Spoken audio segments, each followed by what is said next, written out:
여러분께서는 한때 큰 화제가 되었었던 넷플릭스의 드라마 더 글로리를 알고 계실 것입니다.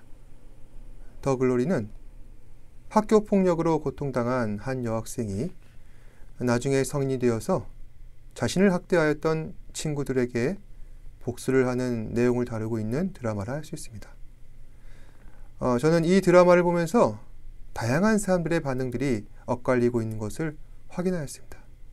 그래서 참 씁쓸한 기분이 들었습니다. 어떤 사람은 사필귀정, 권선징악이다 보니 카타르시스를 느낀다.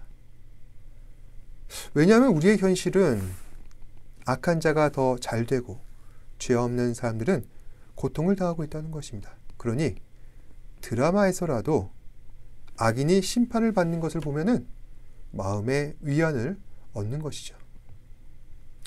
또 한편으로는 어떠한 이유에서든지 폭력은 용인돼서는 안 된다는 것입니다. 물론 어떤 사람들은 이런 생각이 너무나도 안일하다.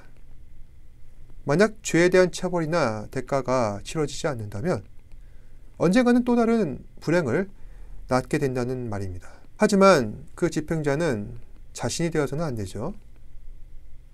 왜냐? 거기에 대한 대가가 돌아오기 때문입니다. 실제로 모든 복수가 끝난 여자 주인공은 나중에 허무한 마음에 나쁜 생각을 하게 되죠. 나중엔 다른 누군가가 간신히 말리어서 살게 되는데 이처럼 복수의 결말은 죄책감으로 인한 또 다른 불행을 낳게 되는 것입니다. 마지막으로 모든 일의 원인은 어디서 비롯되었는가? 인간의 마음속에 잠재되어 있는 죄의 본성 때문이라는 것입니다. 영화 속의 또 다른 주인공 연진이는 그저 내가 그 친구가 마음에 안 든다는 이유로, 그리고 그 친구가 나에게 감히 대들었다는 이유로 함부로 폭력을 가하고 괴롭히게 됩니다.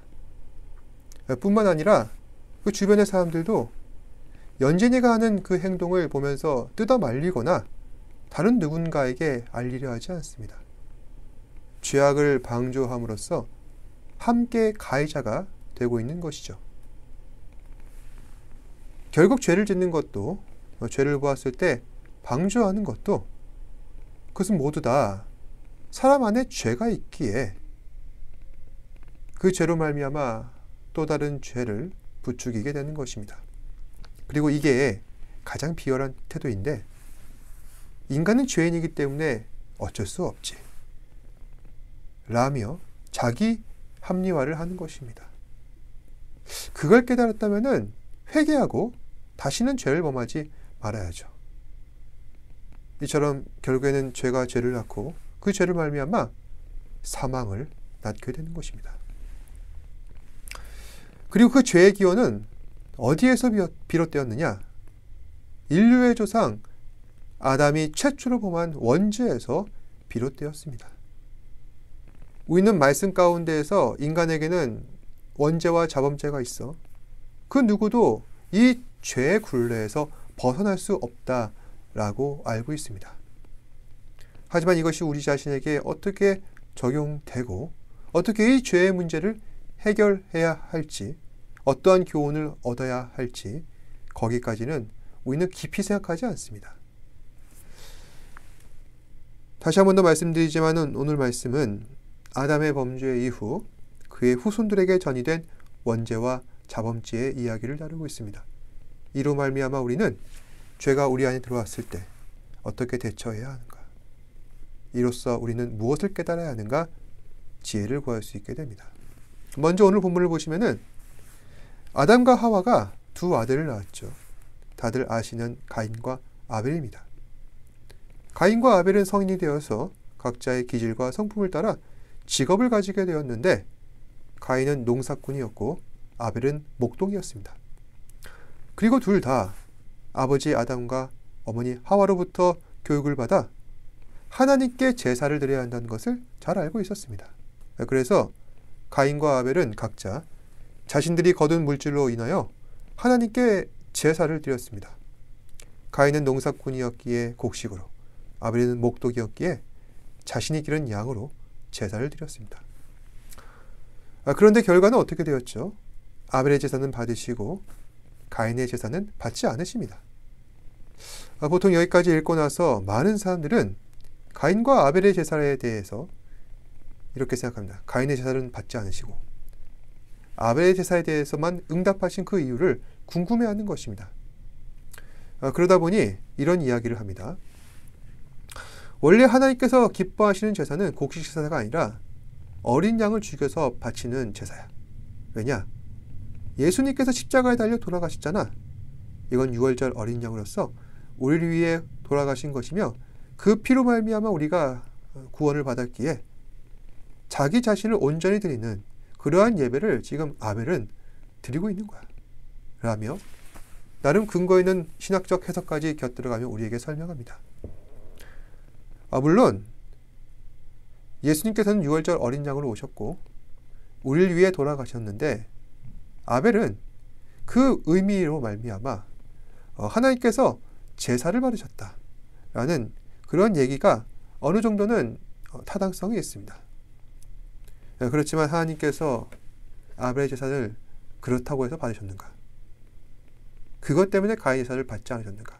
그 이유를 그 근거로 들기에는 너무나도 빈약하다는 것이죠. 따라서 오늘 말씀 속에서 우리는 힌트를 발견하게 됩니다. 어찌하여 아벨의 제사를 받으시고 가인의 제사를 받지 않으셨을까? 창세기 4장 6절에서 7절 말씀인데요. 여호와께서 가인에게 이르시되 내가 분하여 함은 어찌됨이며 안색이 변함은 어찌됨이냐?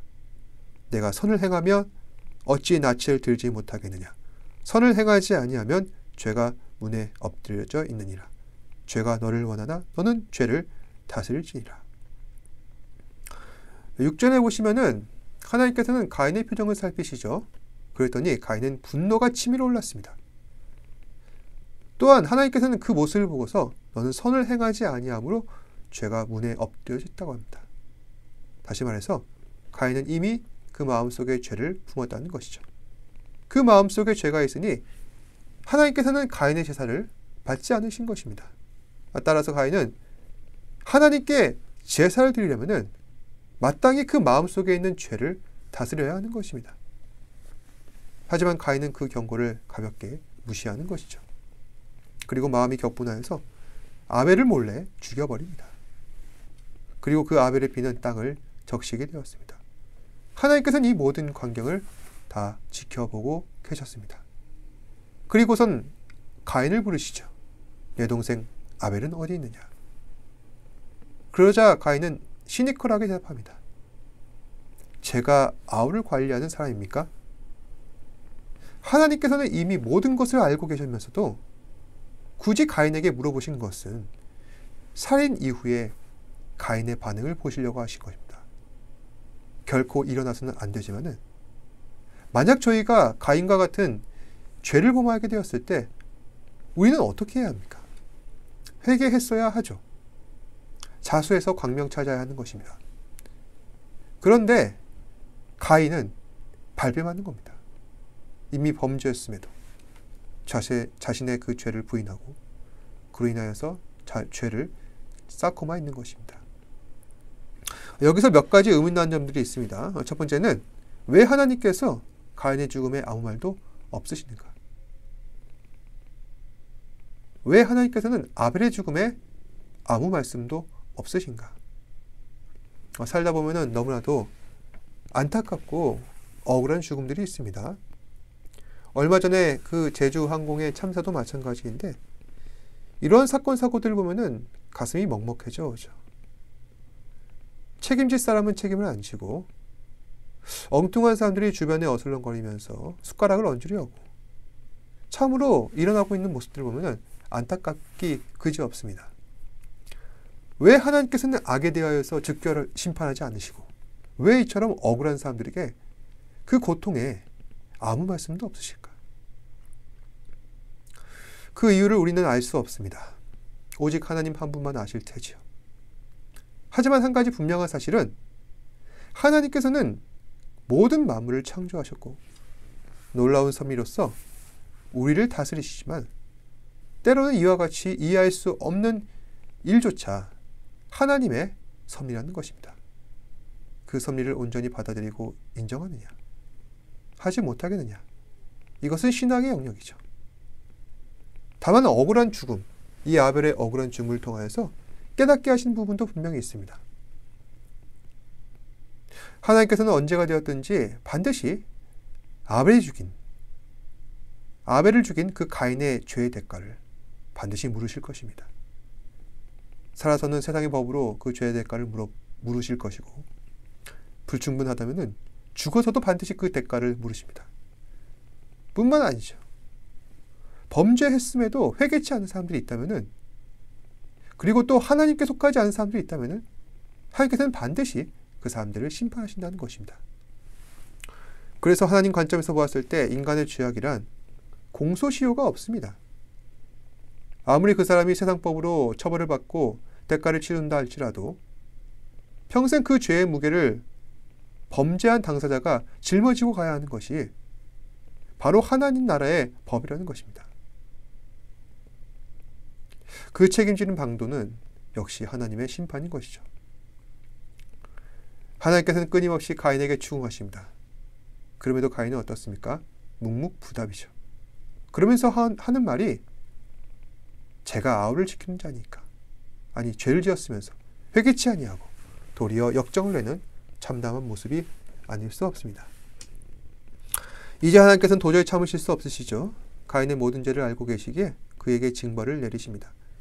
살던 땅에서 쫓겨나 나그네 인생을 살아가게 되는데 평생 남의 집에서 빌어먹는 인생을 살게 되는 것입니다. 심고 거두고 가꿀지라도 아무것도 얻지 못할 것이다. 결국 죄에 대한 모든 책임이 가인에게 돌아가게 되고 평생 땅에서 유리된 채 생을 마감하게 됩니다. 이처럼 가인의 행적을 보면은 그가 범한 죄는 결국 아담에게서 왔다는 사실을 다시 한 번 더 확인하게 됩니다. 아담이 선악과를 먹음으로 하나님께 불순종하여 그 죄가 들어와 그 죄가 다시 자손들에게 전가된 것입니다. 여기서 중요한 것은 가인과 아벨의 차이죠. 가인과 아벨 둘 다 아버지 아담의 원죄를 물려받았습니다.